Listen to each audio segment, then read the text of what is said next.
bihoraho.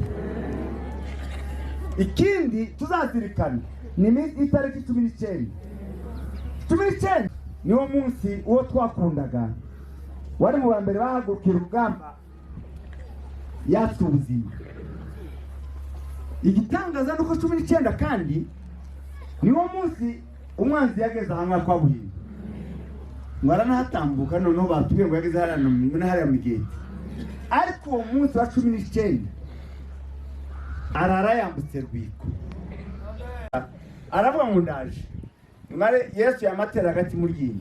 Lazaro ararwara araremba araniha arapfa baramuhamba aranuka abona gushika. Kujya kwaro kugira ngo namuzura batavuga ngo none nuko bamuhaye igikoma cyangwa yamyoye duta arahembuka.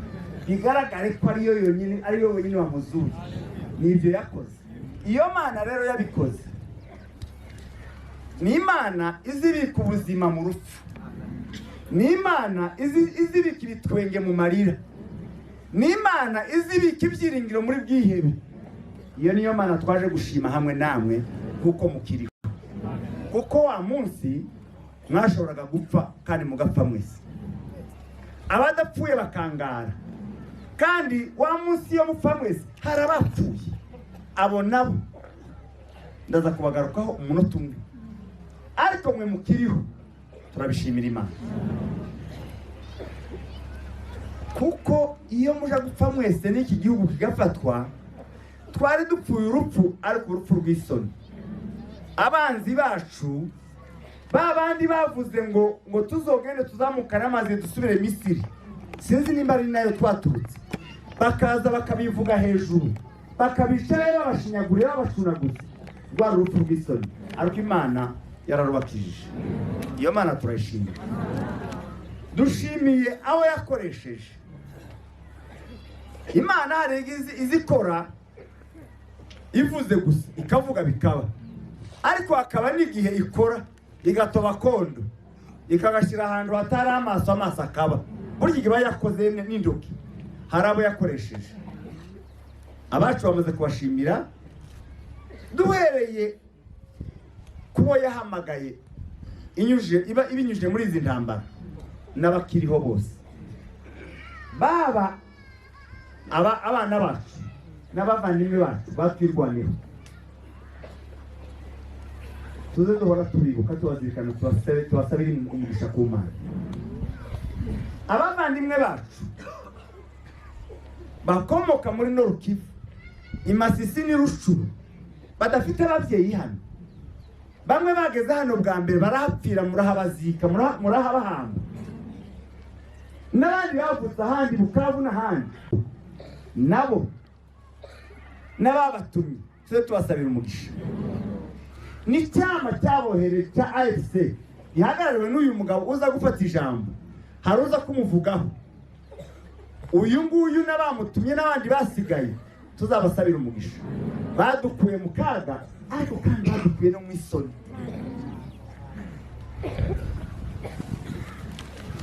Izo ni impamvu ya kabiri yatuzanye byihuta. Nagira ngo mvuge ko hari ibintu tugomba guhora tuzirikana.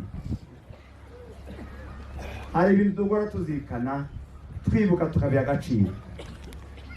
Icyambere ni amaraso y'abana bacu n'abavandimwe, habe n'ababyeyi, arabishwe n'amasasu, arabishwe na drone, arabishwe n'ikindi kintu cyose kijanye n'iyi ntambara. Amaraso yabo tuze tuyazirikana kandi tuyaha agaciro. Kuyaha agaciro ni ukuba muri iki gihugu. Kuyaha agaciro ni ukutava muri iki gihugu twababitsemo. Ni ukutavirira iki gihugu bazize bapfiriye.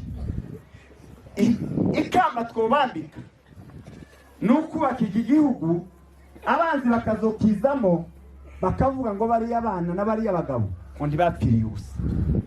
Yewe mwabantu mwe ndabizi ko bigoye, ariko mureke tugerageze tuzabe muri iki gihugu tucubake n'abanzi bazoze barebe bavuge ngo nukuri ntibapfiriye ubusa.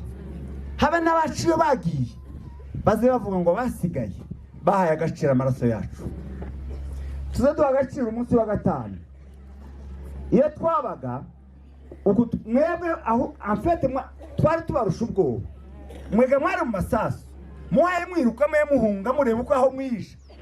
Ariko iyo twari turi niyo mupfuye mwese natwe twokwishwe n'umukuru, imitima yohagaze. Hari igihe bahagaze batubwira ngo Imana izatabara kuwa gatanu, bagatera kuwa mbere, tukavugana n'uwaje utese aho uko turategereza izogeza na gatanu mutarashira. Ariko akenshi muze mwibuka wa munsi wa gatanu muzagira ikintu tuzaza tuwukora. Ikindi tuzazirikana ni itariki 19 niwo munsi uwo twakundaga wari mu bambere bahagurukira urugamba yatse ubuzima.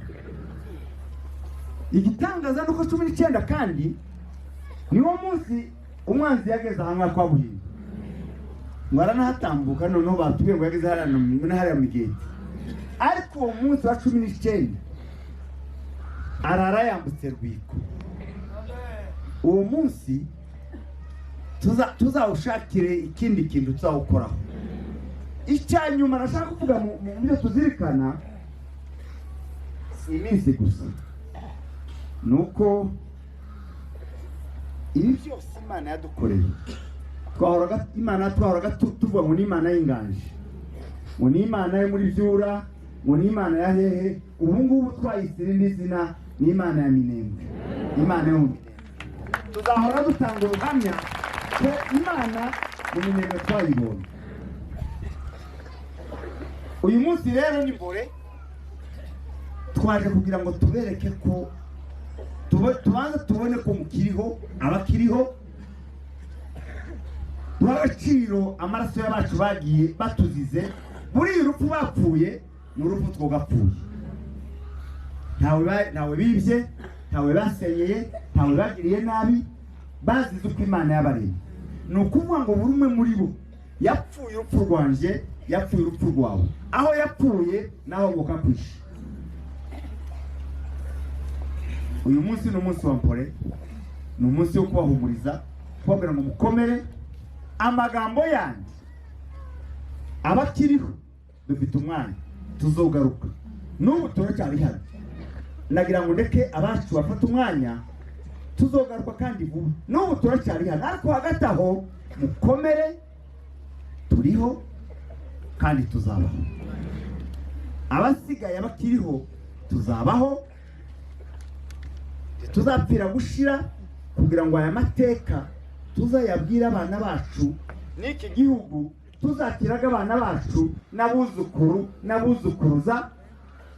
Imana yakivuzeho ijambo nayo izamenye ko twaryumvise, ntibigase naho yavugiye ubusa.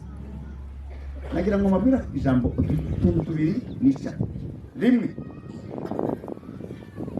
Mvuye Nairobi kuwa 4, kuwa 5, kuwa 6 na Niyinga, nakoze ibiterane 7 mu ngo Isara Imihogo. Nagiye kubwira abanyamurenge bari hariya ngo batahe baze twubaka igihugu. Nimba bari banafite n'ubwoba bw'intambara, intambara yashize, isigaye niyo kubaho no kubwira abandi ko turiho kandi ko tuzabaho kandi ko ntako tukibaye, ntako mukibaye. Muhumure, hari Imana, hari n'amaboko. Uko mwatababona abantu bamwe mutazi, abamarayika baturutse kure bakoranye n'aba bagabo barabatabara. Hari amaboko akomeye Imana yakoresheje, ayo nayo turashimira Imana. Ijambo rya nyuma, mwirinde injiri,